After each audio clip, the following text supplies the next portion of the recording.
panelists participating.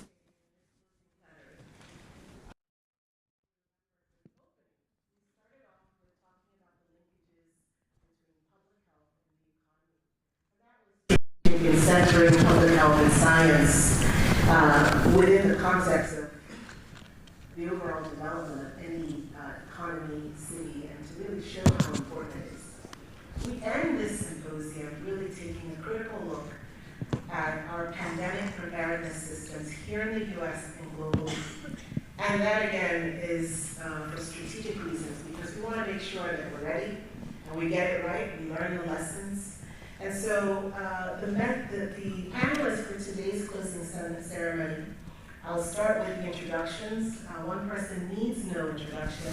Our very own mayor of San Antonio, Mayor Ron Nuremberg, mayor of the city of San Antonio, the 7th largest population in the US, and one of the nation's fastest growing cities. Please join me in welcoming.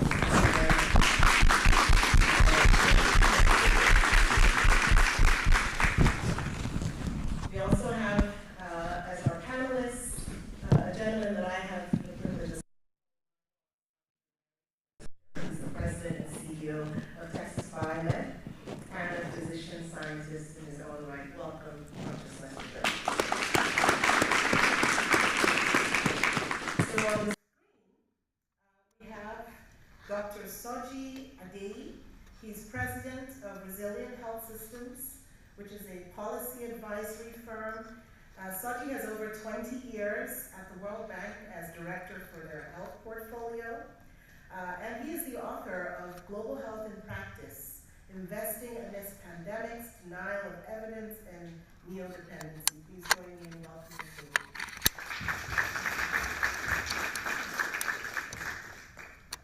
We have Daniel Thornton. Daniel is a senior advisor to Gavi and COVAX, the multilateral alliance funding vaccine distribution, and so they've played a huge role in the pandemic. Please welcome Daniel Thornton. And last but not least, we have Dr. Erin Eckert. She's an infectious disease epidemiologist and the director of infectious diseases at RTI International. So as promised, we have a set of very distinguished panelists to have a conversation about pandemic preparedness, not just here in the US, but around the world. And to open, I want to start with you, Dr. Soji. Tell us about some of the lessons that have been learned over the last year and a half with the pandemic. What are some of the lessons learned, some of the gaps that you've seen exist, both globally and regionally? Thank you very much, Kudo, and I would like to thank Bexar Biomed for convening this and the opportunity to join you and our distinguished panelists on this. We learned a lot, and we continue to learn from this pandemic, which has gripped all of us. But to come to the point, I think a very obvious lesson that we have learned is that as a world, we were definitely not prepared for this, for the occasion. Subsumed after that, under that is the realization that having a massive technological and scientific base doesn't necessarily guarantee an effective early response to the pandemic. And if you look at the 2020 experiences in the United States, and if you go across the pond, the United Kingdom, just take those two countries, which were ranked very highly on the Global Health Security Index. You saw there was a gap between the installed capability and the effectiveness of the response.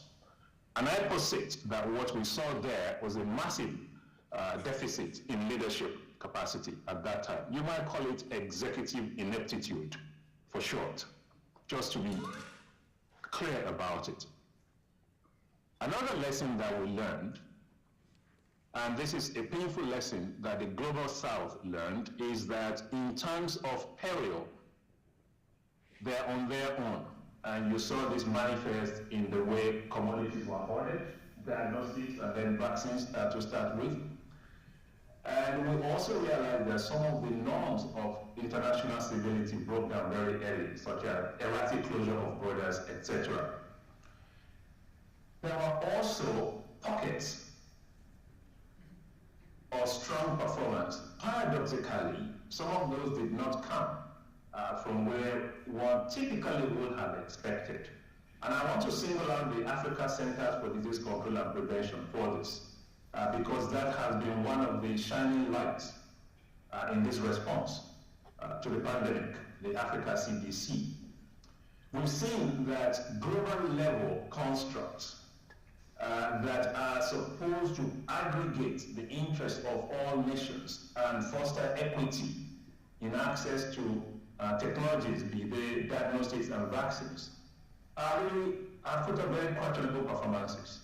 So the ACT Accelerator is the poster child for this, and the COVAX for vaccines is also a shining example of what can go wrong despite good intentions. And that's not the entire fault of COVAX per se. It was because the high-income countries initially hoarded vaccines, and in fact, they undermined COVAX. So one of the lessons we've learned as we go forward is that in order to be viable, an architecture of response, of preparedness and response to pandemics should not depend on a highly centralized construct. That's number one. It should not depend on the goodwill or the permission of the highly industrialized countries of the global north. That's number two. And what it should do is empower regional institutions and country leadership to take responsibility. So it's a distributed network. Finally, and then I'll turn this back to you, I think it's very clear that the extreme dependency of the global south on the global north is very unhealthy. Therefore, the leaders of low and middle income countries need to take more responsibility for health systems and pandemic preparedness and response in their own countries. And that means overhauling the current architecture of foreign aid. There is too much dependency of the global south on the global north, and they need to take more responsibility for their own affairs. Back to you, Akudo. Thank you so much for all of those comments. Clearly, you're reconstructing the whole idea of global health institutions and really thinking outside the box. So you've brought out a lot. We'll come back to you with some follow-up questions. But first, I want to bring in Daniel Thornton. Daniel is with Gavi. We all know that Gavi is a major force for good in the global health architecture, mobilizing upwards of $19 billion for vaccines in the pandemic period. Daniel, I'd like to bring you in, and my question for you is, what lessons have you all learned? You're a big, powerful force, you've mobilized, and you did so successfully, but along the lines, what challenges did you face, particularly on the delivery end, as you made all these resources available to the world? Thank you very much, Akudo. Thank you to Texas Biomed for organizing this and for inviting me, and greetings to folks in San Antonio and around the world who are listening. It's very good to be here. I think I'll start with a little bit of history, but just to note in passing that the pandemic is continuing around the world. I mean, we've seen 20 million people lose their lives, countless lives disrupted. The IMF estimates that the world economy will have lost $12.5 trillion by 2024, which is an extraordinary figure. And these figures are all rather abstract, but of course, the impact of the pandemic has been tangible for every one of us. In the global health world, we compare ourselves to the H1N1 flu pandemic in 2009 to 10. This was a smaller pandemic with around 500,000 deaths worldwide. But the course of that was really the rich countries immunized their own populations, and then lower income countries got donations of vaccines too little, too late to make a difference. This time around, we wanted to do things differently. As Dr. Soji has said, I wouldn't say that we've been 100% successful, but the aim was to allow global procurement of vaccines in order to ensure that they got equitably distributed, not rely solely on donations. And what we've seen in this pandemic is the fastest ever development and scale up of vaccines. In the past, the average time it took between a microbe being isolated and vaccine development was 48 years. And for COVID-19, the period between microbe isolation and vaccine development was less than a year. And the work of organizations like Texas Biomed is obviously vital for this kind of work, both for this pandemic and for future ones. The average time between vaccine development and achieving 40% coverage around the world was 42 years in the past, and for COVID vaccines was achieved in 11 months. So, I mean, this is an extraordinary achievement for the world, but as Dr. Soji was saying, the vaccines have been unequally distributed. The organization I work for, COVAX, had a vision when it was set up at the start of the pandemic that 20% of the most vulnerable people would be protected wherever they lived. And if we'd succeeded in doing that, then many millions of lives would have been saved. Although we've succeeded in delivering more than 1 billion vaccines, we haven't achieved that equitable coverage. I think there are 3 reasons for this, and they're relevant to the lessons that you asked us to identify, Kudo. The first was COVAX was established soon after the pandemic started, when world leaders met in June 2020 and started pledging funds. And we've raised, as you said, Akudo, 19 billion so far. This is unprecedented in a pandemic. But it wasn't enough, and it wasn't quick enough, because wealthy countries had more money, and that money was available more quickly to lock in vaccine supplies. Secondly, wealthy countries, and also China and India, had vaccine development and production on their own territories. And until April 2021, India was allowing exports of vaccines, but the pandemic outbreak there stopped it. And so having domestic production has been vital to securing supplies in the early phase of the pandemic.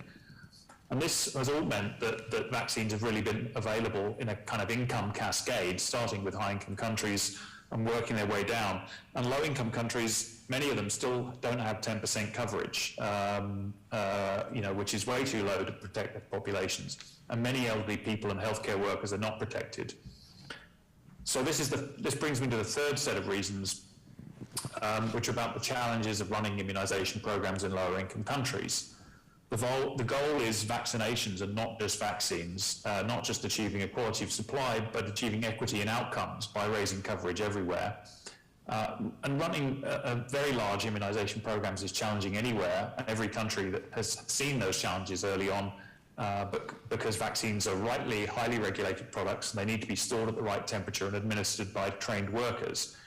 But things have been particularly tough for lower-income countries. Many of the vaccines haven't really been suitable for rollout in lower-income countries in terms of the temperatures that you need to keep them at. Countries have lacked the resources to scale up quickly, and that's been one of the challenges. But really, we look to the future, and we remain concerned that a major new variant could emerge. There's been a major new variant every 4 months since the pandemic started. There's no reason to think another one won't emerge. Just as Delta was worse than Alpha, there's no reason to think the next one won't be worse. In wealthy countries, we have a wall of immunity which may protect us from that, but we need to carry on building that wall in lower income countries, which means maintaining steady supplies, potentially of new sorts of vaccines, and support to administer the vaccines. And then really thinking about the next pandemic, we need to do 3 things. And this next pandemic might be about the next variant of this virus or another pathogen. And as Dr. Soji said, infrastructure in Africa is vital, and continuing to build that infrastructure. But I think that there are 3 things that we need to do. We need better surveillance, so we know what's coming quickly, wherever it emerges. We need better manufacturing distribution around the world, so we don't rely on a few countries for vaccines, which inevitably are going to immunize their own populations first. And we need financing in place in advance of the pandemic so that we don't have that delay, and we can secure vaccines as soon as we're aware of a deadly pathogen, and through that achieve better distribution of vaccines and equitable distribution, regardless of income. Thanks very much. I look forward to the discussion. Thank you very much, Daniel. We're hearing, there's some common themes coming out about vaccine equity, infrastructure in less developed countries, the sense that we're working really with a global village. I don't think that anything, the pandemic, I think beyond any other kind of world event, has really shown us how we are a global village, and how, a virus that's springing in China or in South Africa could be here on a flight in a matter of hours. And so the idea that we have to operate equitably, I think, is something that's really coming out very strong from all our speakers in this symposium. And so thank you for highlighting that, Daniel and Soji.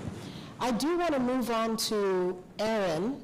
Erin, in your world, you're doing a lot of community programming. You're working both in the US and globally. What are some of the challenges that you all have faced as you've tried to roll out communications or programming around infectious diseases? What are some of the barriers and some of the lessons you all have learned at RTI International? Thank you, and thank you to the hosts of this interesting session. This, I think, is a great opportunity to have a dialogue about what we have learned over the past 2 years.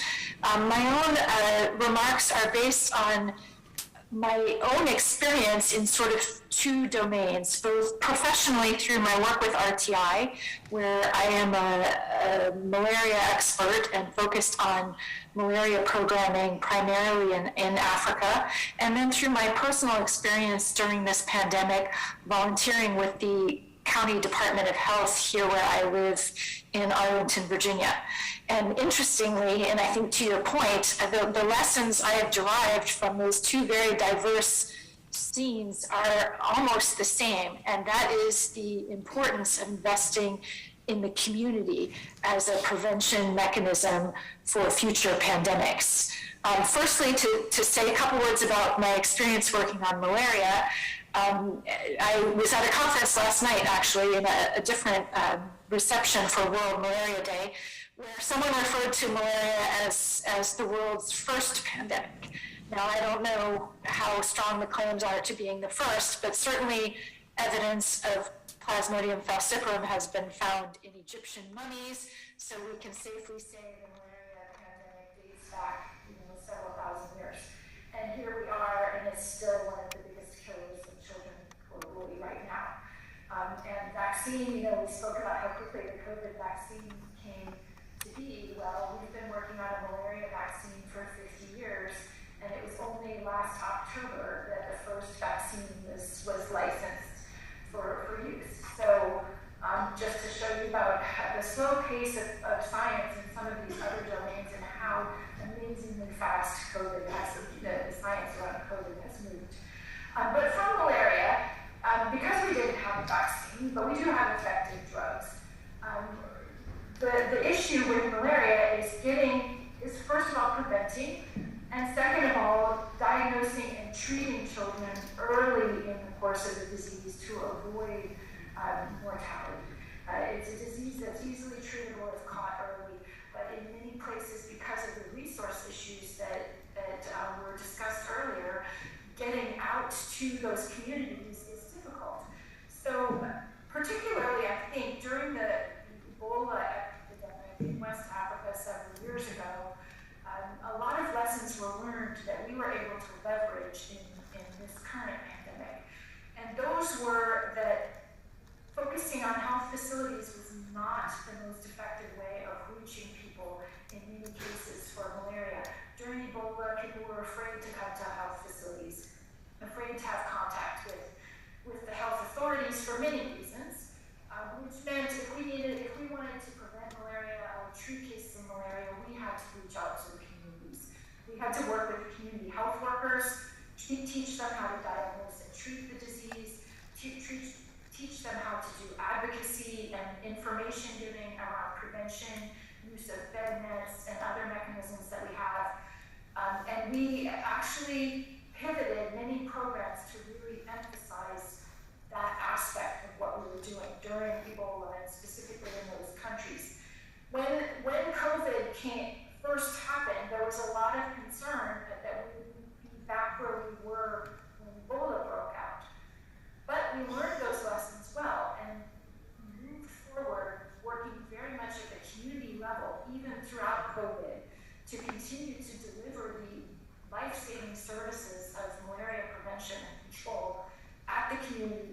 model through community health workers, reaching out to those very remote communities.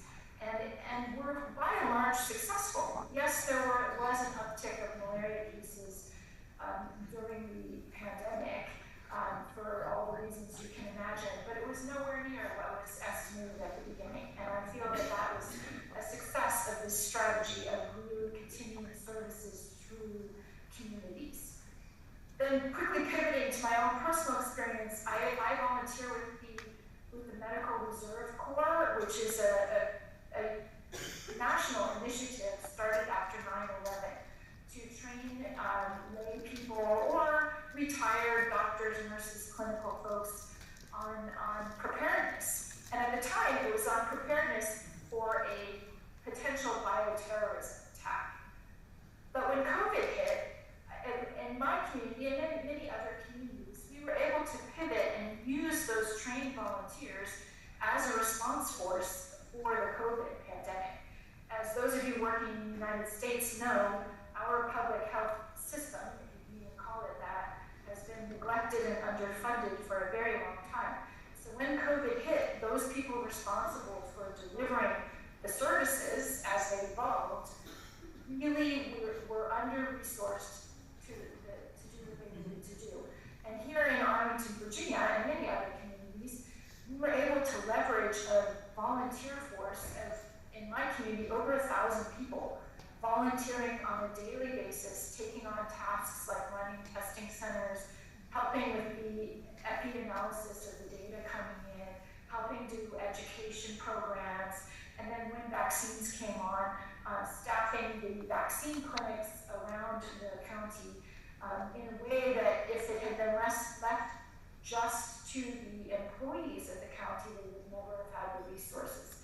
So it took me back to what I learned from my work in malaria, that really working through the community and the people who are there and willing and ready to step up is the way to ensure that services get delivered and that people get the life-saving treatments that they need or prevention messages that they need to prevent outbreaks from becoming a future pandemic.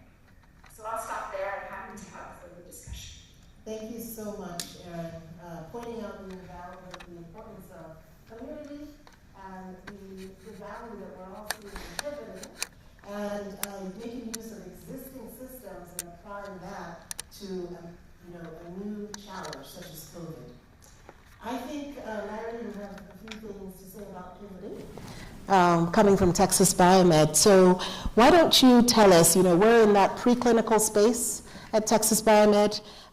Tell us about the infrastructure, the resources and assets of the Institute, some of the ways in which we did pivot during the start of the pandemic, and some of the challenges along the way and perhaps unexpected positive outcomes that we also experienced. Thank you, Kuda. My pleasure to do so, and I'll do it succinctly.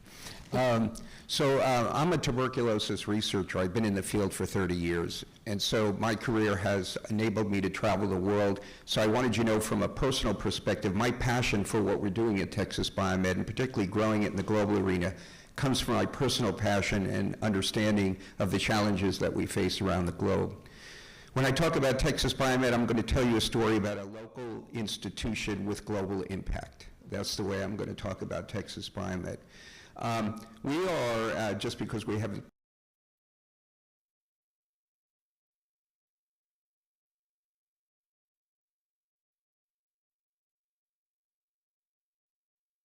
employees at the Institute. We are in the preclinical space, which is talked about less, but you would not have a shot in your arm without the preclinical development of any new diagnostic, therapeutic, or vaccine. That's the critical role we play. We have unparalleled resources for a private sector institute in a whole array of high containment, biocontainment facilities that allow us to handle some of the greatest infectious disease threats of humanity and to do them safely. For example, we have the only privately owned biocontainment level 4 facility in the country. And our work on Ebola is long-standing, over 2 decades of work at our facility on Ebola.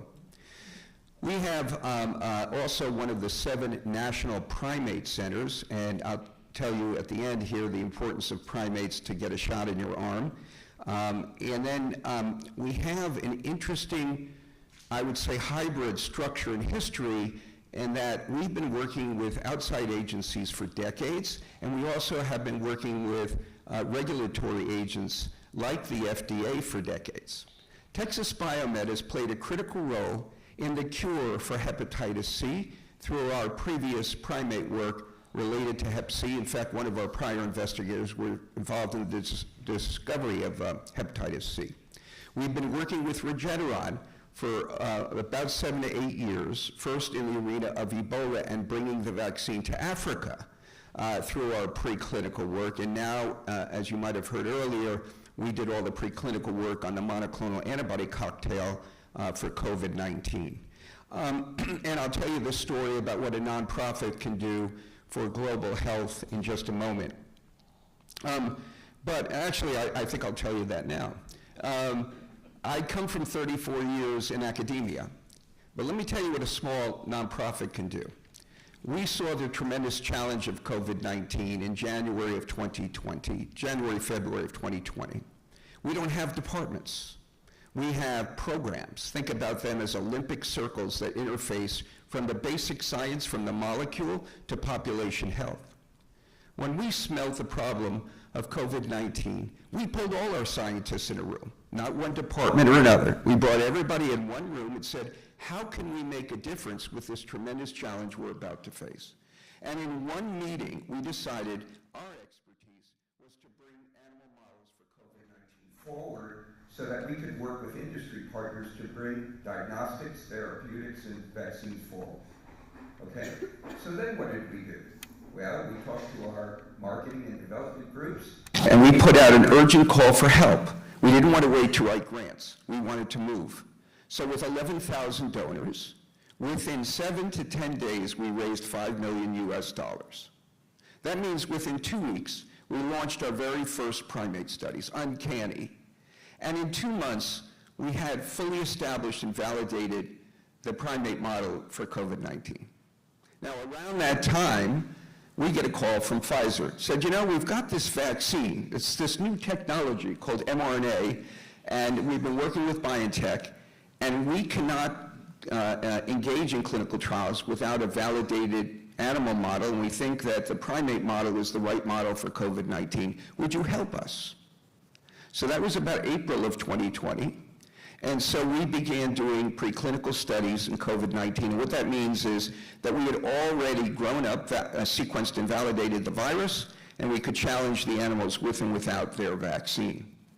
We learned by May or June, the country, the world didn't know, that we could almost completely eradicate COVID-19 by vaccination with the Pfizer vaccine. It was unbelievable data that is now published in Science magazine. So we were able, over the course of April, May through August, to do 7 studies to validate the vaccine, and that's when you heard about the phase 1, 2, and 3 clinical trials. That is precisely the speed and pace that a small nonprofit like Texas Biomed can bring to the global community. This vaccine has been given to billions worldwide, but perhaps we need to do better by getting it distributed more quickly and more equitably. So I want to end by just making a comment about our challenge, however, and it's already been mentioned. David Bloom, his name was mentioned earlier in the conference, from the Harvard School of Public Health, published I think a very important paper in the Proceedings of the National Academy of Sciences in 2017. And it showed the classic historical curve of an infectious disease outbreak. And it's a bell-shaped curve, and it goes like this. First, people start getting sick, okay? Then an article appears in the newspaper. There's something happening. Well, then people start saying, maybe we should start investigating this. So the next thing that happens is we decide we have a problem. Well, you know, only then do we start raising money. This has been raised before, has been mentioned before. That takes time to raise that money. The outbreak's already occurring. We've, in some respects, already lost tremendous ground. So then the money comes in, and there's a tremendous effort, and the COVID-19 effort is unparalleled. It's been amazing, as already been stated, 11 months to get a shot in your arm. But here's what the paper ends. Every time in history when it's out of the papers in 2 years henceforth on COVID-19, money shrivels up, and we have not learned the lesson of sustainability when it comes to infectious disease threats. I've mentioned it before, these threats are going to increase. We will experience another outbreak and another pandemic, particularly now because of that fragile public health infrastructure has been diverted to COVID-19, and there's now been an increasing number of cases of TB, HIV, malaria. You've heard this at the conference as well. So our gap in funding will grow, and so we need to change. And this is my ultimate passion. The reason why I have this Global Health Symposium is I believe that Texas Biomed will continue to engage in partnership models with government partners, philanthropic partners, pharma partners, because we need a new structure. We need a new established network of people communicating to be able to take us from discovery to application faster and sustainable. And pretty much the remainder of my career is going to be focused on building those resources of sustainability and hoping that Texas Biomed plays a role in that. So those are my comments. Thank you. Thank you very much, Larry. You know, you've said a lot. I'm going to come back and ask some questions in the next round. But first I want to draw in Mayor Nirenberg. We're here in San Antonio. We're all, you know, here essentially hosted by you as mayor. I'm fairly new to the city and enjoying what I'm seeing, what I'm learning, the history. What I'm struck most by is the capacity and commitment to collaborate that I've seen in the city. I'm sure this played a great role for the city in the pandemic. So my question to you is, what happened in this city during the pandemic? What were some of the lessons learned? What were some of the unique collaborations that perhaps you had a hand in? And what were some of the challenges? Sure. Well, thank you, Akudo, and thank you to our panelists and for Texas Biomed for having the symposium here today. We are certainly filled with pride in the work that Texas Biomed has done over the last few years to put us, I think, on the brink of saying that we are more resilient than we have been in the last 2 years with regard to what we will potentially face in further variants and other outbreaks of COVID-19. There's many lessons learned in the last 2 years with regard to our experience with COVID. And you said it first, and it's been emanated throughout the last half hour or so, is that the first lesson is cooperation and collaboration. There are so many different sectors and responses and layers of government that are involved when a crisis hits. Being able to work together, collaborate, exuding teamwork that needs to be exhibited even within the private community is vital, number one. And that's something that we try to reflect, as many folks in our community know. The judge and I were on every night during COVID-19 trying to, number one, give folks some consistent information, access to information from our public health folks, but also to just exhibit some teamwork that we knew was going to be important. And we've seen how disjointed our national response politically has been to COVID-19. You know, we've had many disagreements with our state government with regard to COVID-19 preventative measures, whether they're masks or vaccines, et cetera. But at the same time, you have to put some of those aside. If you can't win those battles, you have to work where you can together. And we did work with the state government and with the military and with federal government on making sure there were resources here to respond, to test folks, to vaccinate when we did have vaccines, et cetera. Another important lesson learned was that the currency, the tool, the most important tool to end COVID-19 or to respond to any crisis is public trust. And so it was very important for us as what we don't know about, or what we didn't know about COVID-19, we tried to be as transparent as possible, and especially for people in government and elected positions. You know, the tendency is to want to answer every question and respond to every need. In some cases, we didn't have the tools or the information available for us to do that. We had to be willing to admit that. We had to be willing to explain what we didn't know about what was happening and be clear about that. So, and perhaps the feeling is that that would create a little bit of anxiety in the community. I will tell you, the response in this community was that when they knew where our limit of knowledge, or where our limitations were in the information that we had, or where they were understanding that we made a mistake and we were going to change the way we were going to approach something, when they heard that from us, the trust built, and we would be able to move on to the next thing together with some sense of trust and collaboration. Another lesson learned, a very important lesson learned, I would say, is that bureaucracy is the enemy of crisis response. And just as Larry said, as they got together without departments, all the scientists in a room to figure out what they needed to do in April of 2020, we were in a room in City Hall, myself, the city manager, Judge Wolf, and the county manager, and we put it all out on the table. We knew something was happening here that was going to be extremely disruptive, and we said, we've got to figure out what city and county government are going to do from now on. We knew what our standard operating protocol was pre-pandemic. It's going to change right now. And so we took a look at all of our resources and tried to get a sense of where we were as a community and what needs were starting to emanate. And that's when we decided, well, city and county government are getting in the business of feeding people, of making sure that people wouldn't lose the roof over their heads. It was basic needs starting at the very beginning of this pandemic that allowed us to pivot. And we wouldn't be able to do that had we not sort of almost on a moment's notice changed the way we operated at a city and a county government. I have to thank my colleagues who are here today. They pivoted along with us. Everybody had to change what we were doing. In fact, for a brief moment in time, and this might be amusing to some folks in here, there's always been a conversation about consolidation of government. For a brief moment in time during COVID, we actually consolidated government. We worked as one city-county consolidated government. The city council and the county commissioners court were working together in committees on different areas of basic needs, whether it's housing or food security, et cetera. But I think the most important thing we learned, Akudo, and something that I hope we won't forget because it's something that needs to continue as we move away from this phase of the pandemic, is that equity and social justice and the concerns about poverty were basic and foundational approaches to addressing the lack of resiliency in this country.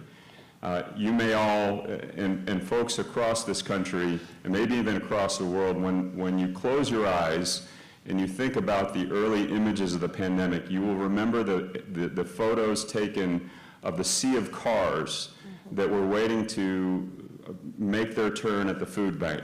That was taken in San Antonio, Texas. And what that represented was a doubling of the food bank lines that we experienced a month or so prior to the pandemic beginning. 120,000 families in the week that the pandemic began were in our food bank lines to make food available to their children and their families. Think about that for a second. That was in April of 2020.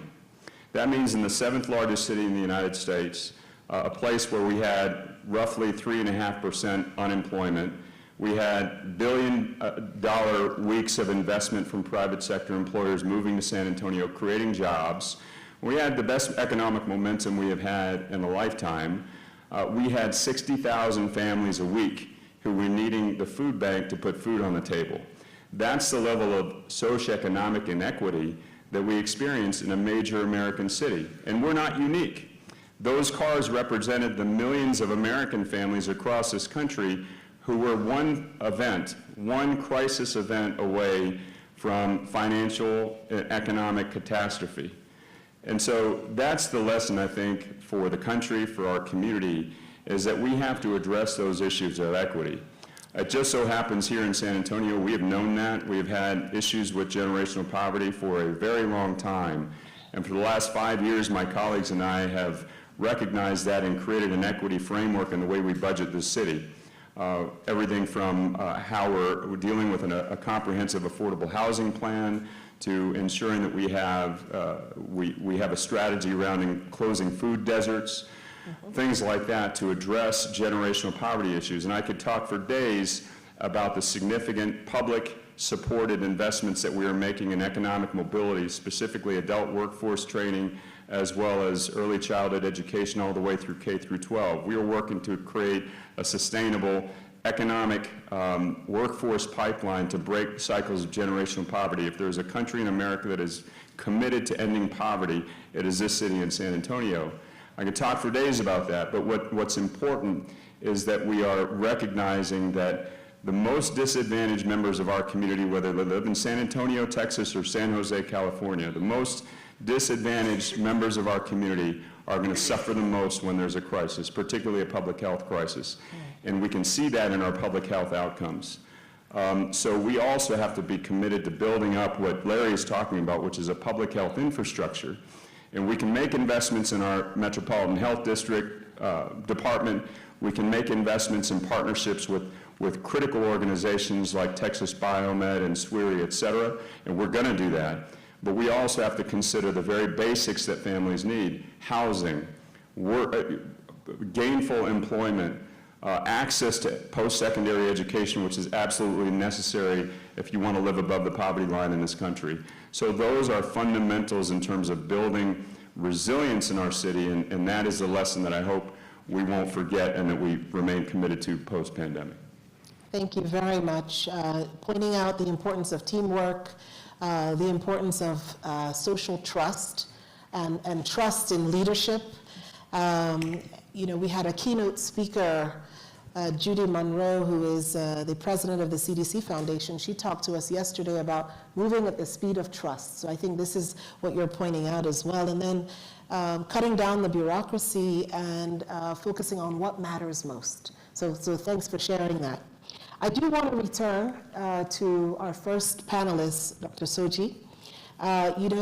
In preparation for this session, you mentioned on a prep call that there are some Sigma characters in pandemics around the world, and there's a relationship between the Sigma character and the institutions and the health systems behind them.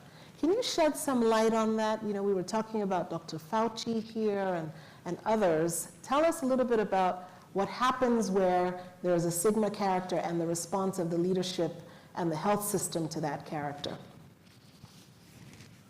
Thanks, Akudo. Let's pick up this thread. I think the central point is that success in preparing for and responding to a pandemic such as COVID-19 is heavily dependent on how robust the institutions are across the world, at the local level, at the national level, and at the regional level especially. Concurrently, it is very helpful to have those two Sigma characters, as I call them, who are far from the median, leading the charge. And I think an exemplar of this that we have seen in this pandemic is my colleague John Nkengasong, Dr. Nkengasong, who is the director of the Africa Centers for Disease Control. That is a kind of serious, determined, and credible leadership that is required when facing a serious problem, such as COVID-19. The capacity, the credibility, and the willingness to call a spade rather than engage in just euphemisms and platitudes. I think that is great. We've also seen at the national level, we've seen examples of highly effective political leaders. So for example, take the Prime Minister of New Zealand, and she wasn't alone in this. That is not to say whatever they did was perfect. But it is to say they made a serious leadership effort that was very credible and made a positive difference. The flip side of the coin is you might also have two Sigma character leadership figures on the deficit side. And as I pointed out, we had an example of that in the United States in the year 2020, and we had an example of it in the United Kingdom in the year 2020, which I refer to as executive ineptitude. So looking to the future, to come down very concretely in terms of what is needed, Let me identify some things that need to be said and understood very clearly. My fellow panelist, Dr. Daniel, was clear that one of the limitations on vaccine coverage in low and middle income countries, many of them, not all of them, is the constraint on service delivery capacities there. That is absolutely true.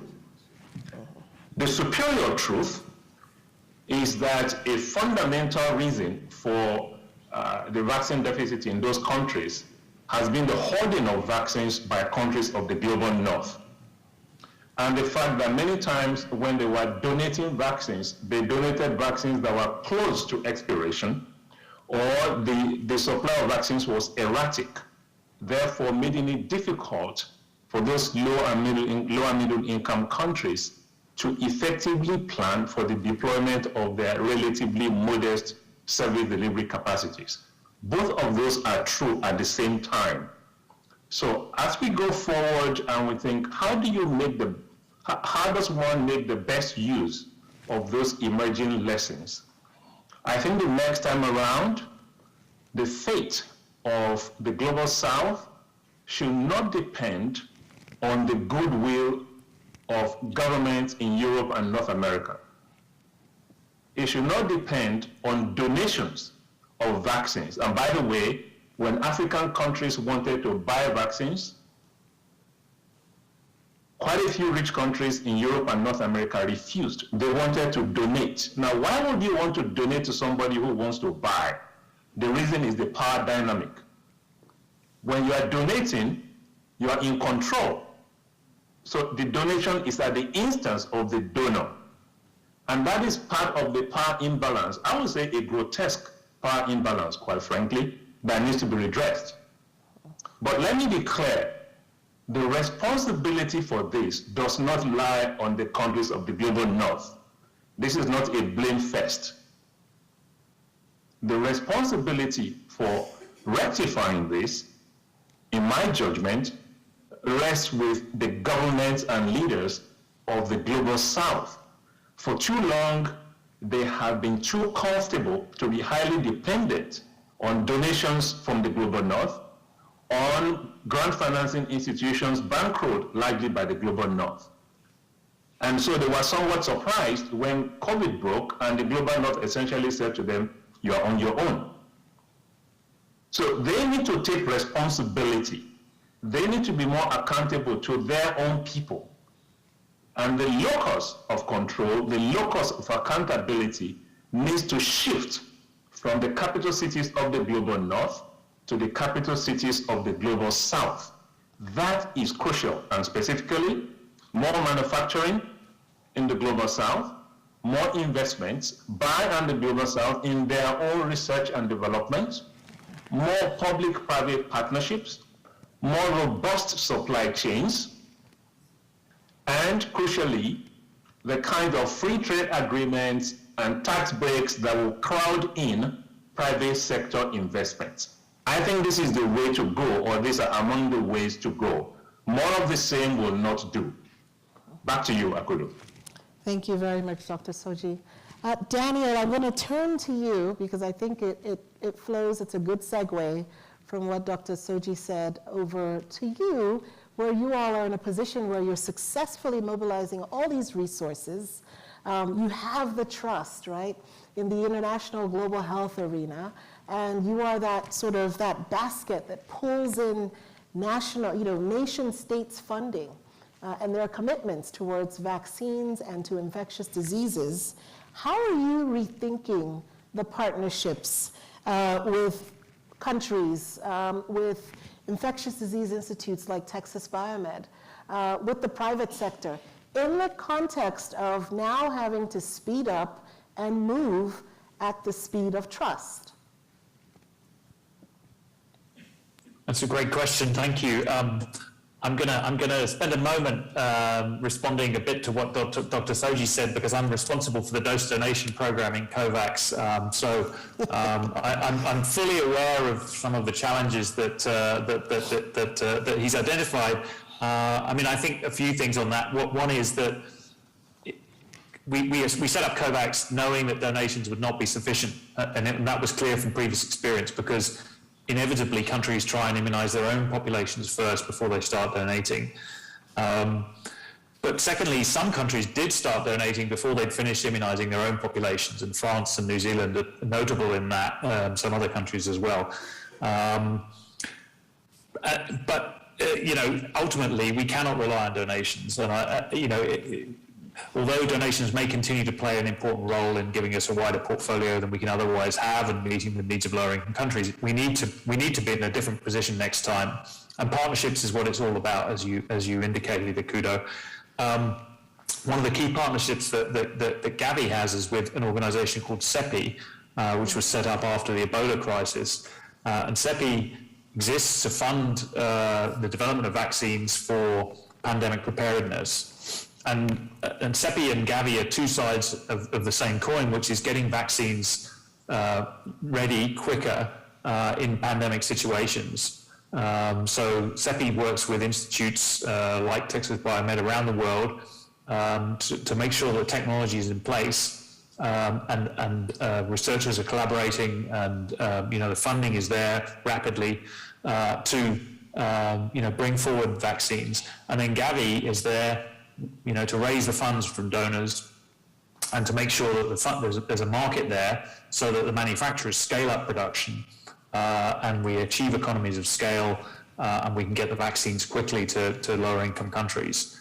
So that's a key partnership for us, but I think we're not restricted to our partnership with CEPI. There's obviously scope for partnerships with other organizations, and we have representation on our board from the scientific and technical community around the world.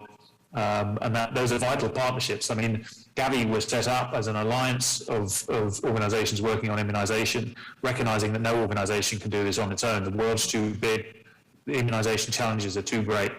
We need lower income countries on our board. We need higher income countries, organizations with expertise, and so on. Okay. Thank you so much, Daniel. Really, really good points you've laid out there. I'm going to ask you, Aaron, if you could spend a minute, because we're heading towards the close of our session. But I do want to find out from you, again, sticking to the theme of trust. In the community there, you talked about various groups repurposing their mission to then focus rather quickly on COVID. What do you think it was that facilitated that? What were some of the things that you noticed with the volunteer groups that caused that ability to move very quickly and mobilize so that they could then work on COVID? Well, that's a really interesting question. I think what comes to mind first, of course, is just goodwill. These are people that were volunteering in the public health space before COVID hit, doing various things, and I'm speaking both in the United States as well as internationally. We've had community health workers working on various things such as maternal child health issues in communities in Africa for decades. And then COVID came, and those were the individuals that the community respected. In most communities, the community health workers are selected by the community as respected individuals who live there, who've been there for a long time. People know who they are. And so when COVID hit, they recognized that they held a particular position in the community, and that this was the current most pressing need, was to do something about COVID. Early on, of course, that was just education and being able to inform people about what COVID was and how they could protect themselves with masks and distancing and what have you. Later, as other preventive mechanisms came available, as the science evolved, those folks just took it upon themselves to be the educators in their own communities, and then eventually to deliver services. When vaccines came online in many communities, those were the individuals that were helping to mobilize vaccination campaigns, as they've done for a long time for other vaccines or other types of of services delivered. And the same is true in the United States. In my community, many of these volunteers are retired clinicians, doctors, nurses, epidemiologists like myself, who are looking for a way to give back. And COVID came, and we knew we had skills that were needed and stepped up. And I was particularly impressed at the level of response in my community, how many people wanted to pitch in and do something. It's a matter of identifying what skills people have and how they can be brought to bear. I really feel there's a room for everybody that wants to help out when something like this happens. Thank you, And Erin. it's just- So you're pointing out, again, going back to Larry's earlier point about pre-positioning. You're referring to specific communities where there had been significant investments in a public health infrastructure, be it in terms of the public health workforce or the systems and programs, and there was that pre-positioning already that was then pivoted towards COVID. So again, I think it applies. Larry, on to you. My question for you is, given that we have been so successful in our role in the COVID pandemic as an institute, what are your needs from government, from the private sector, from philanthropists, to make this even bigger and more impactful? What do you need as the CEO of Texas Biomed to bring even greater impact to the world? What a setup for a CEO of a private nonprofit institute. Money. I mean, you need resources, technical resources to finance the sustainable infrastructure is number one. But I think, in answering the question very briefly, I think we need to transform the way we develop diagnostics, therapies, and vaccines day in and day out to focus on this amazing problem of antimicrobial resistance. So we have people who are dying every day due to organisms for which we have no treatments any longer. We don't have a vaccine for HIV, malaria, or tuberculosis. These are very complex infectious diseases that kill millions each year around the world. I think we can develop an engine in a partnership model. It takes time and it builds you have to build trust with our technical expertise and our partners. You've already heard, with Gavi and Sebi, that we can develop a more robust engine, infrastructure engine, to enable us to be ready. If we have the technology online and we're building structures that really produce on an annual basis diagnostics, therapies, and vaccines, then when somebody gets sick, then we can more effectively pivot, which is my word, and move quickly to solutions, which I think we must do because these challenges will grow. Okay, thanks. Another running theme, I think, of the symposium has been breaking down the silos, creating that continuum so that a Gavi is hearing from nonprofits like SOGIs and is partnering with the institutes that are developing the therapeutics as well as the preventatives like Texas Biomed. And so we need to break down the traditional structures of all being in silos and get together around the same table and deliver together. So I think that's your point, is closer. Repositioning well before. Well before, okay. So thank you for that. I do want to make sure we take one question. We're fast coming to the close. Mayor Nuremberg, what is one thing that you want to share that perhaps you would do differently? Perhaps that was a lesson learned that makes you say, okay, the next pandemic, this should change, before we take one question from the audience. Wow, that's a tough one. Well, let me go where my mind immediately goes to when you ask that question. I think one thing that we did not do, and frankly we have not done yet, and that is to prepare the public for the transitions that happen in the course of a pandemic. That is that we have so politicized the pandemic in this country, maybe across the globe, that you can see folks throughout our community, through every community, who are devoted to the public health guidance and have operated in a way that when the pandemic struck and we did not have any tools other than the most draconian social distancing, and shut down types of policies.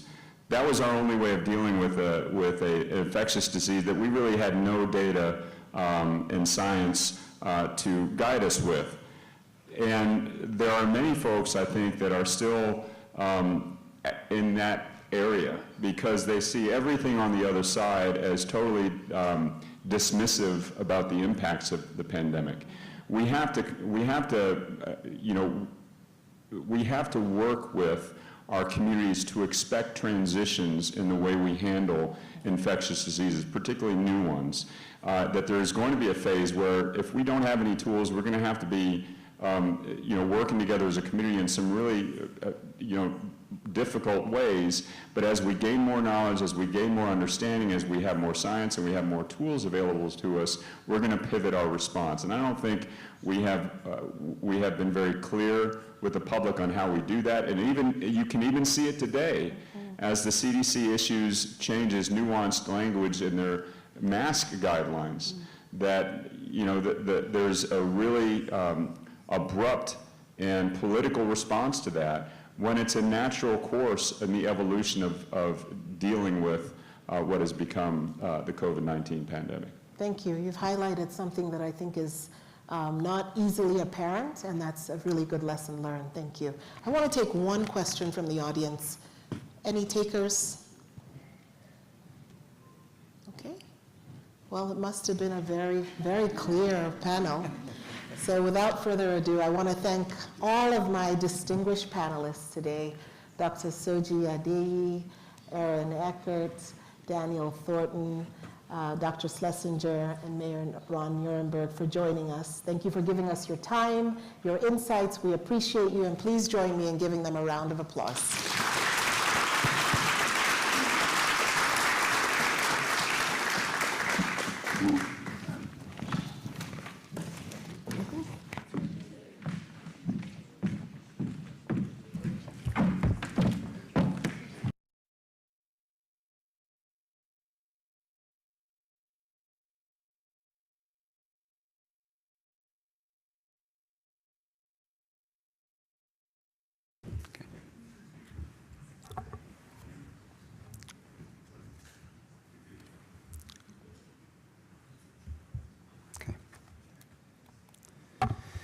Well, joining Mayor Nuremberg on stage now is Councilwoman Melissa Haverda, who is actually, her district encompasses Texas Biomed. We welcome her to the stage.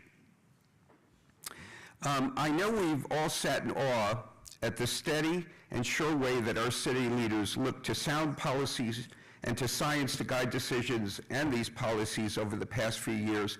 And hearing Mayor Nuremberg speak, I think you all would agree that he has a tremendous perspective and provided that, again, on a daily basis during the pandemic. He was on stage with Judge Wolf. Also, city council meetings via Zoom will forever be etched in my memory in providing public facts over fiction, which was absolutely critical, representing a model of how to move forward in collaboration despite all the uncertainties that occurred during the course of the pandemic. I've also been honored to have kept in communication throughout the pandemic with Councilwoman Haverda, whose district encompasses, as I said, Texas Biomed, and her steadfast support of our continuing efforts to raise the profile of bioscience in San Antonio so that we may achieve our mission to build healthy local and global communities that are free from the threat of infectious diseases, a focal point for Texas Biomed, for our community, and for the global community. So at this point, we've heard from the mayor, but I'd like him to say a few words about what his view is of the support that he's provided over these past couple of years regarding COVID-19 specifically, and perhaps one program that you're initiating as a result of that pandemic. And then we're going to have Councilwoman Haverda say a few words as well. Well, thank you, Larry. And well, first of all, I think we all, during what has become the most traumatic event probably in our lifetimes, have come to appreciate public health and public health infrastructure in ways that we probably didn't understand before. And Texas Biomed, being a San Antonio asset, a San Antonio organization. We take very great pride in that. And I honestly, I've had many conversations with you, Larry, during this pandemic and calling you for advice on messaging and things like that, but hearing what you had to say about the early action to fund the effort for preclinical research is something I don't think even folks in this room might have known. I did not know the extent of that. So to understand that where we are today as a community and being able to be resilient in the face of potentially more variants and other potential outbreaks, knowing that the global resilience has been built perhaps starting in a little place on the west side of San Antonio is something that I hope you all leave with. Great things are happening in San Antonio.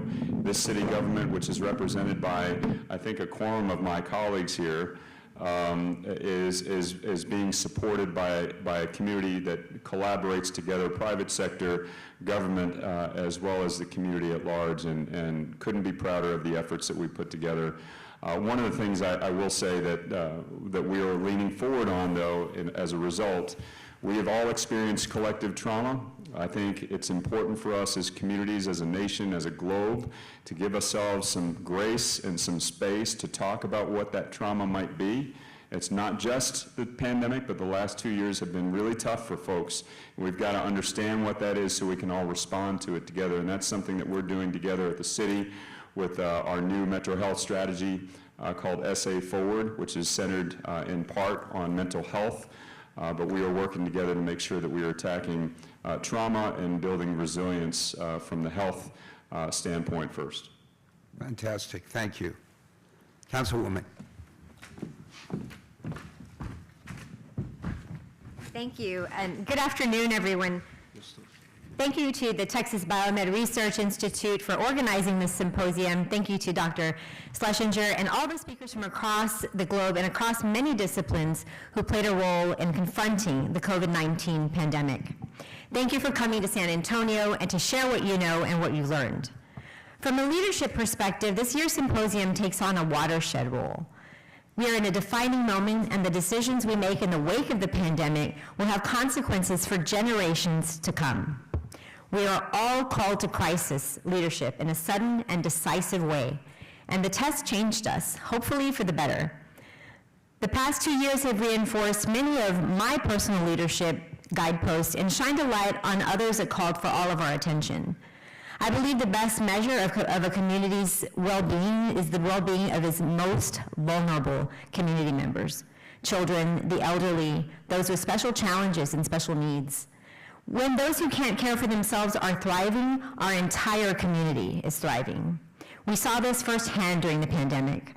We also understood the urgent need for clear, accurate, and timely communication. We learned that we must be prepared to deliver difficult news, to lean on data, and I can't stress this enough, to follow science. One major issue that stood out was the need for collaboration. I'm grateful to our mayor and our county judge for their leadership and for working together with all our community to get us through the pandemic.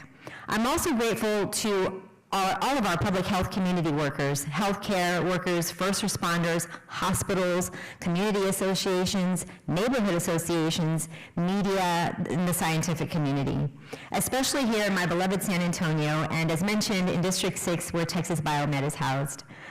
We all met the challenge without flinching. The pandemic was a test. We came together, and we can always do better. So that's the challenge before us, to be better. I'm looking forward to the remaining remarks and Sir Richard Branson's remarks, and again, thank you so much for supporting us.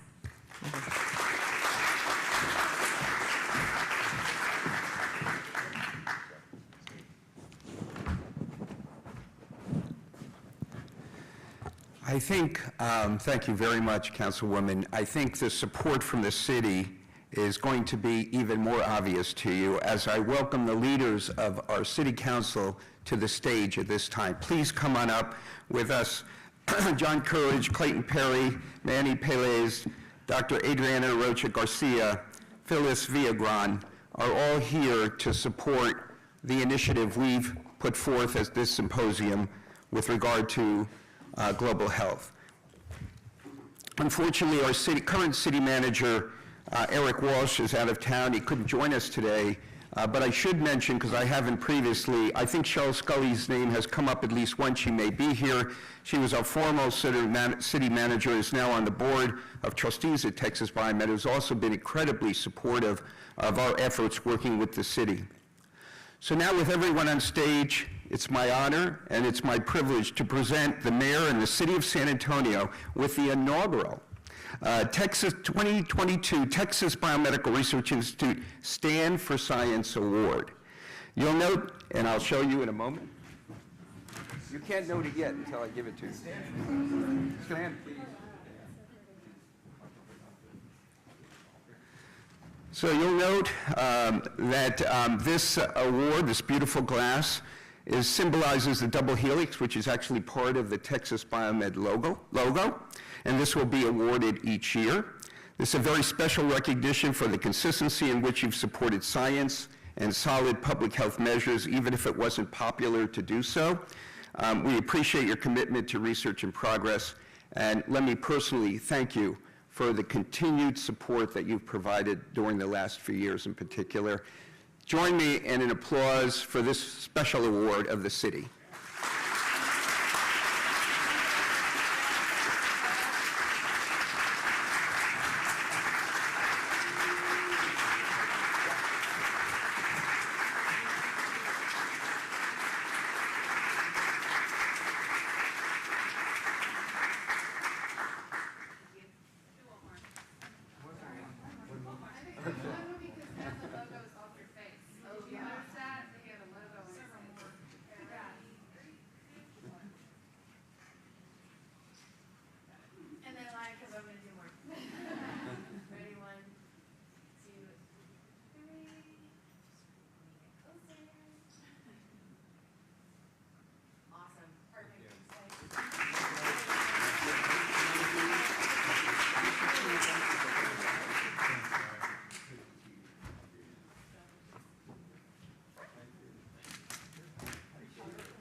check. Oh, thank God.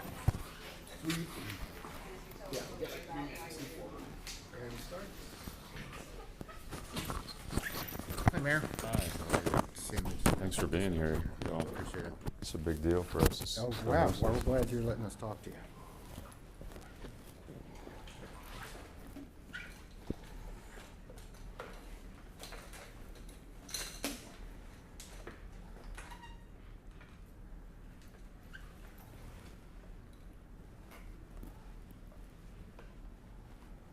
All right, count to 10 for me, could, Mayor? 1, 2, 3, 4, 5, 6, 7, 8, 9, 10. Okay, I can't believe it's working. It's working. Can we look in the middle? I'm rolling, sure. Okay. In the middle. Okay. All right, Mayor, what are we doing here today? This is the Global Health Symposium hosted by Texas Biomed, an extremely important San Antonio-based organization that is really helping to eradicate global health infectious diseases worldwide. So very important event for the world, and it's happening right here in San Antonio. Can you explain what the award was that you received or what the group won? Sure. Well, it was an honor to be recognized, our City Council, as the inaugural winner of the award to recognize important health leadership in our community, and certainly as it related to the consistent COVID response. I'm grateful to the entire city organization, my colleagues on the City Council, our city management team, our public health professionals, fire department. Everybody was leaning into the effort. So we represent a big group of folks working together to help our community through COVID. How were you able to get science over politics? That's a critical challenge, continued challenge, especially in this day and age of very polarized politics. But our city is one that works together. We rally around each other. We respond to crises, and we know how to handle emergencies, and that's what you saw here. And you know, it is about listening to science. It's about making sure that we're being respectful and paying attention to what our public health providers are telling us, and that's what we did here in San Antonio. How important was Nelson Wolff to be by your side so that you have someone of intelligence you could bounce stuff off of? Well, well, hopefully he says the same thing about me, you know. So the work that the judge and I did together was critical for several reasons. One, we wanted to unite the force of the county and the city together in response to COVID, but we also wanted to exhibit the level of teamwork that I think our community has thrived from over the years and that we needed going into COVID. So that was really, you know, that was really the most important aspects of it. But to have a leader of the judge's experience and tenure, but also someone who I can call a friend, working together nightly, daily, 24/7 on the COVID response, I think was important for our entire city.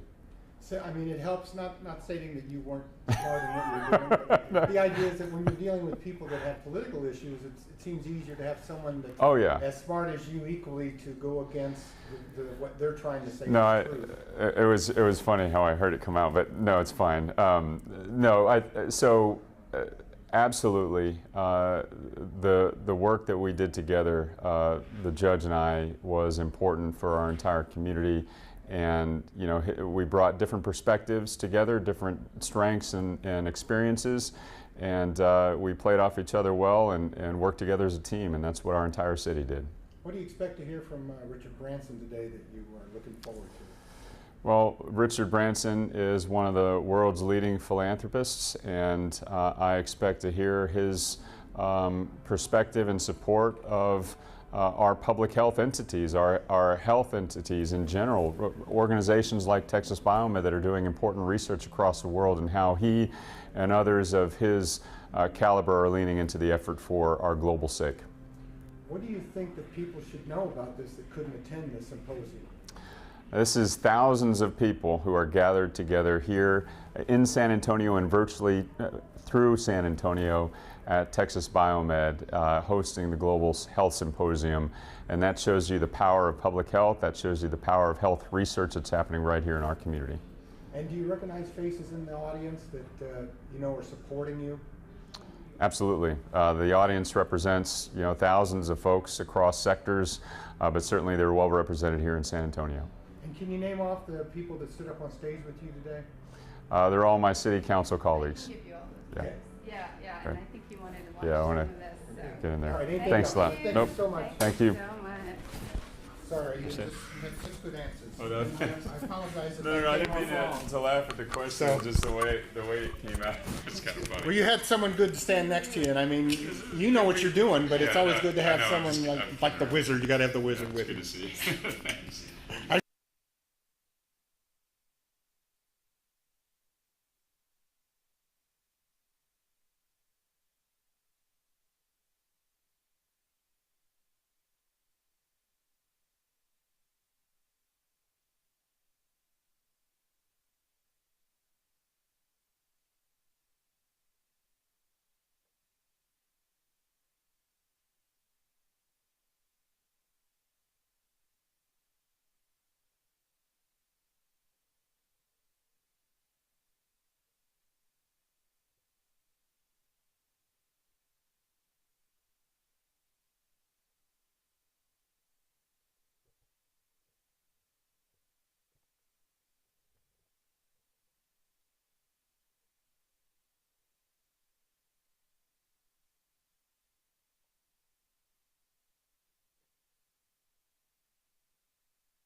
Ladies and gentlemen, please welcome Sir Richard Branson.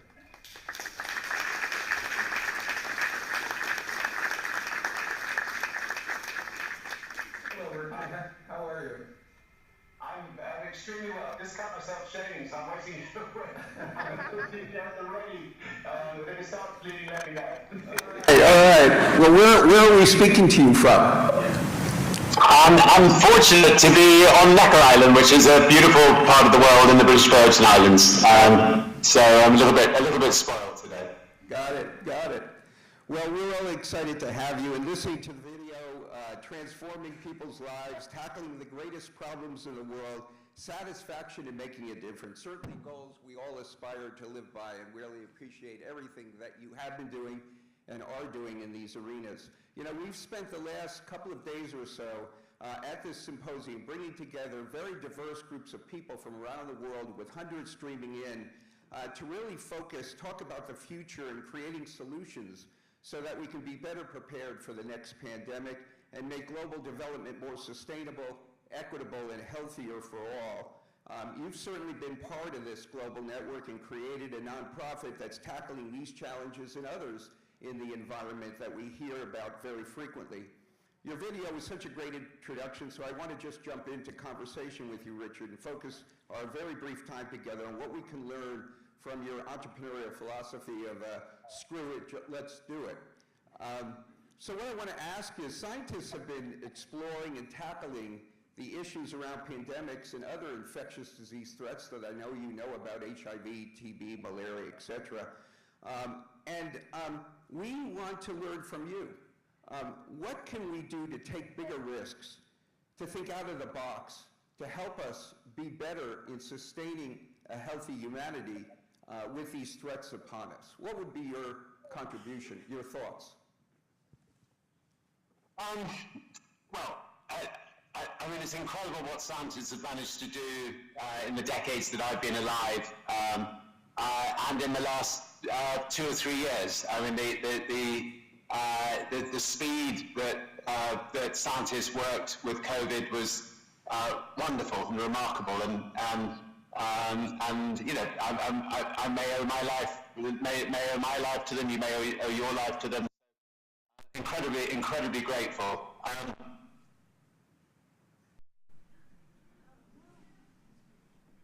No, I think, you know, my attitude in life is if you don't try, there's no way you're going to succeed. we've just got to, we've all just got to, try a little bit. If we think something's difficult, just go for it. Just try it. And you may fall flat on your face, especially if you're developing a drug or something, 99 out of 100 times. But on that 100th time, you might save a lot of lives, like it's been saved in the last few years. Thank you very much. We're all feeling in the scientific and public health community around the world that there's really no time to waste. I mean, we know that these infectious threats will only increase further. We have issues with vaccine equity, just as we have problems with, or challenges with climate and poverty. We feel we have to act now. But history, we're not learning history very well, because when the challenges kind of go away, so do the funders. So when the crisis is over, we quickly forget. In fact, some people actively work against the greater good of public health. What have you found works that counteract some of these challenges when you meet this in terms of really having sustainable infrastructure? I think that when antiretroviral drugs were produced, for a while, South Africa and Thabo Mbeki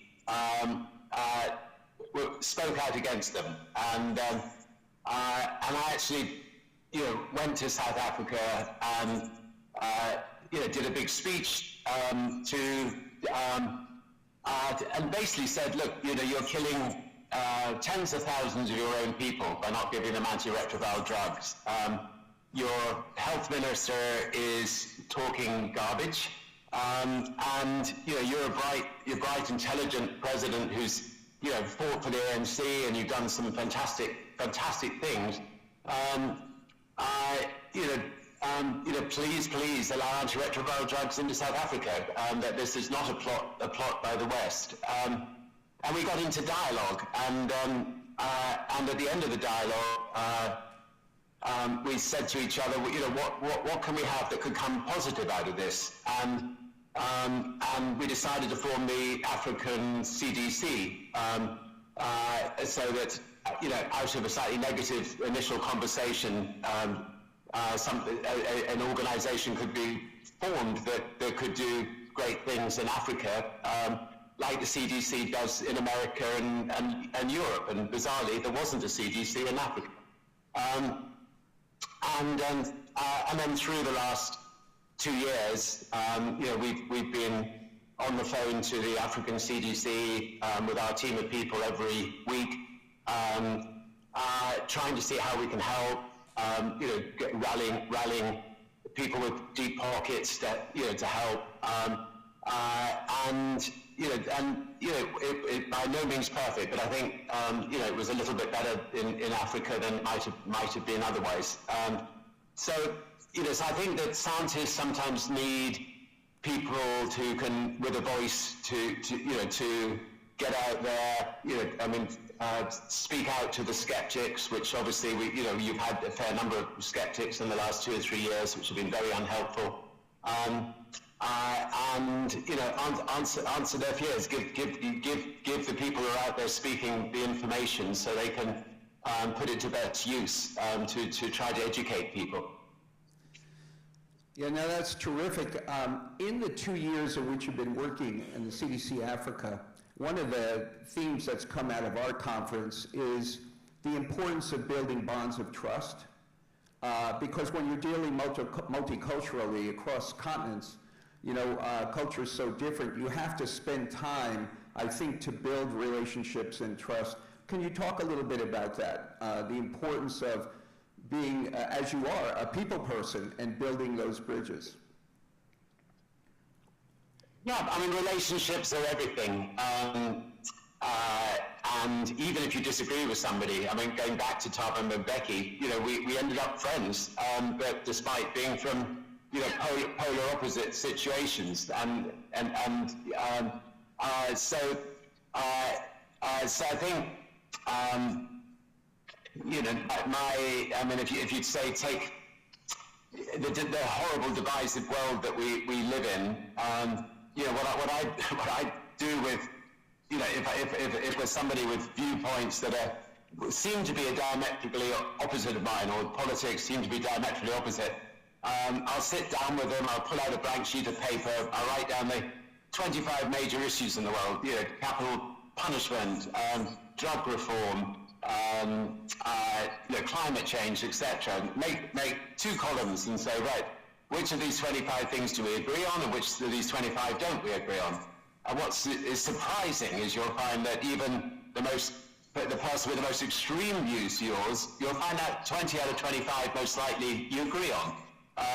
So then what you do is you say, let's work together on those 20, and on the other 5, let's try to persuade each other.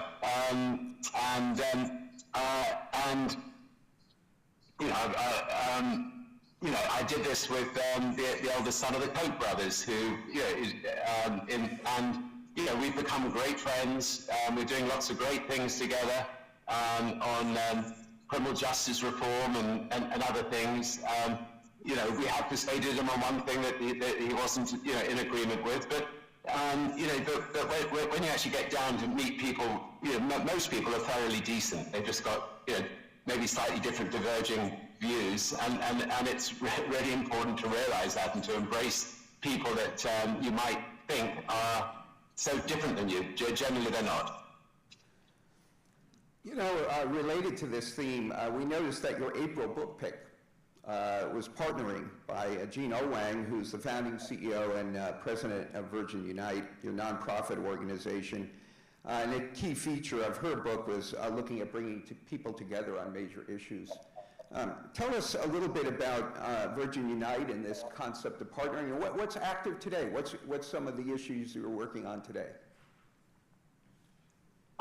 There's a lot of problems in the world, but I suspect less problems than there were, you know, when my father was in this world or my grandfather was in this world. And there's lots of things going in the right direction. You know, whether it's you know, education, whether it's medicines and so on. So, but Virgin Unite goes in and tries to tackle some of the bigger problems of the world.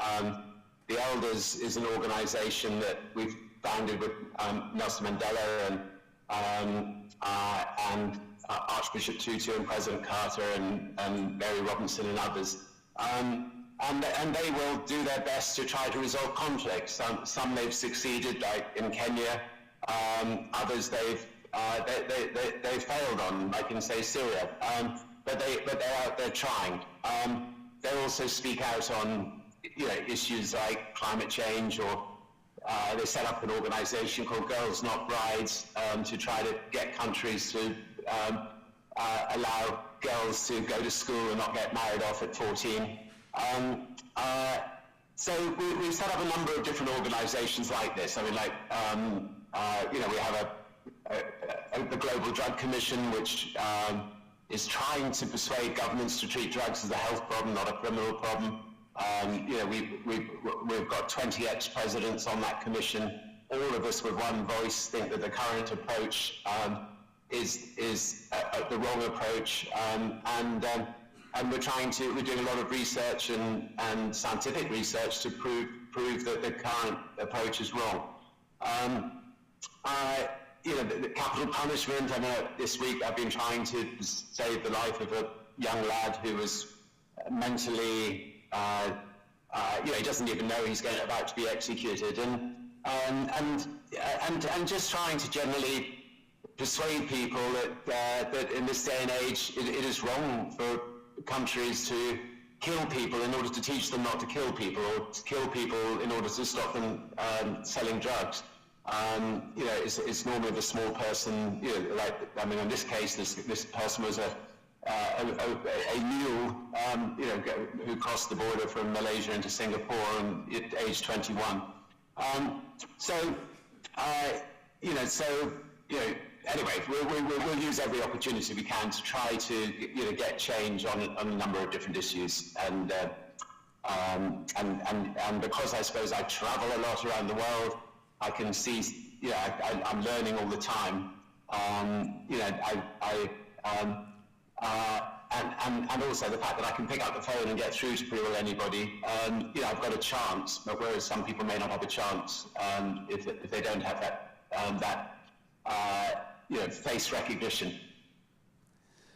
Well, we certainly, with that level of connectivity and all the programs you're involved in, we know that this will not be the last pandemic, and our challenge is to develop vaccines for malaria, HIV, and TB. If I read, you know, I've done a bit reading here recently, I think you're dipping your toes into arenas that overlap with what we're working on at this conference. And one of the biggest challenges is this vaccine hesitancy issue, which is really a huge problem worldwide, and predicted to lead to increases in a variety of infectious diseases. So, you know, from your perspective in terms of this idea of building these partnerships around the world and connectivity, we'd like you to join us in this with regard to the challenges in infectious disease and vaccine hesitancy. But do you want to say a little bit more about, has this come up in conversations? I mean, even when you talk about climate control, when I think about this, I think about changes in climate directly influence the whole flora of microbes in the world and the types of infections we might see going forward. So it's really big on our stage as well. Anything you want to say about that, that arena or coming into that arena? Well, first of all, I'm told that you've just managed, or some of your people maybe in this room have developed a vaccine for malaria. If that is true, that is truly remarkable. I mean, since something like 1 million people a year in Africa die from malaria, and obviously we stopped using DDT in Europe and America, and then told them they couldn't use it in Africa many years ago, and a lot of people have lost their lives. So so that's tremendous, and I don't think if it is good as I've been told, I don't think there'll be a lot of resistance to people taking the malaria vaccine there. Look, we would be delighted to join you in helping campaign on some of these issues, and put the power of our foundation. We've got 40 million followers on the internet, so we could use that, and we've got other connections we can connect up with. So anything we can do to help. Well, that sounds terrific. Any parting words or any? If you produce some. Sorry, go ahead. No, I was going to say if you produce something that can save lives, the least we can do is try to make sure we get the message has got out, and getting the message out right and educating people in the right way is critical, and we'll definitely rally around to help, and look forward to that. That's fantastic. Our time is quite limited together today. We so appreciate your willingness to come on and chat with us today. Do you have any parting words for us? Again, back to your philosophy. How bold should we be going forward to tackle some of these challenges? What would be your perspective? Give us a message to inspire us in leaving today. As I said at the beginning, screw it, just do it. Good to talk to you all. Cheers. Well, thank you very much, Richard, for your time, and let's give a round of applause for our conversation with Richard Branson. Thank you, sir. Cheers. Take care now. Bye-bye. Thank you. All right, well, that was invigorating. Somebody who I can't even begin to think about all the success that he's experienced. And by the way, if you've read some of the books and get to know Richard Branson, the guy's incredible. Just a wonderful man who's very people-oriented in solving big problems in the world. So as we close out the Public Health Symposium, I need to thank primarily Dr. Anyanwu and the development team for leading this incredible initiative today. Let's give her a round of applause.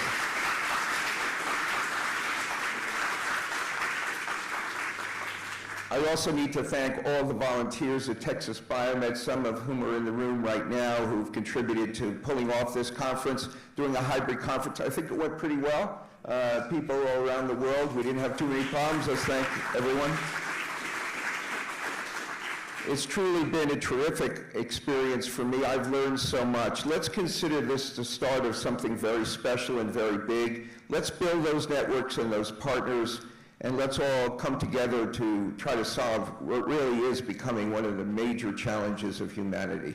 And with that, I'd like to hand it over to close the show with Akudo. It's all yours.